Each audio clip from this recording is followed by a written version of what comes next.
UEFA champions league പുതിയ ഫോർമാറ്റിലാണ് ഇത്തവണ നടക്കുന്നത്. നിലവിലെ ചാമ്പ്യന്മാരായ റയൽ മാഡ്രിഡ് അടക്കം 36 ടീമുകളാണ് കിരീടത്തിനായി മത്സരിക്കുന്നത്.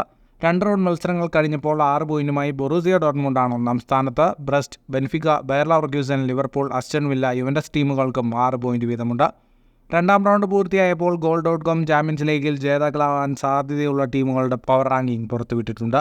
ഇതിൽ ആദ്യ 10 സ്ഥാനത്തുള്ള ടീമുകൾ ഏതൊക്കെയെന്ന് നോക്കാം. 10ാം സ്ഥാനത്ത് ബൊറൂസിയ ഡോർട്ട്മുണ്ടാണ്. Barcelona, Juventus, Bayer Leverkusen, Bayern Munich എന്നിവരാണ് 9 മുതൽ 6 വരെ സ്ഥാനങ്ങളിൽ. ഇന്റർ മിലാനാണ് 5ാം സ്ഥാനത്ത്. Liverpool, Real Madrid, Manchester city എന്നിവർ 4 മുതൽ 2 വരെ സ്ഥാനങ്ങളിൽ. പുതിയ പവർ റാങ്കിങ്ങിൽ പ്രീമിയർ ലീഗ് കരുത്തരായ ആഴ്സണലാണ് 1ാം സ്ഥാനത്ത്. അറ്റ്ലാന്റയോട് സമനില വഴങ്ങിയ ആഴ്സണൽ PSG തോൽപ്പിച്ച് 2 കളിയിൽ 4 പോയിന്റ് സ്വന്തമാക്കിയിട്ടുണ്ട്. നിലവിൽ പോയിന്റ് പട്ടികയിൽ 13ാം സ്ഥാനത്താണ് മിഗേൽ അർട്ടേറ്റയുടെ ആഴ്സണൽ. ഫുട്ബോൾ ലോകത്തെ കൂടുതൽ വാർത്തകൾക്കും വിശേഷങ്ങൾക്കുമായി സ്പോർട്സ് കഫേ ഇപ്പോൾ തന്നെ സബ്സ്ക്രൈബ് ചെയ്യുക.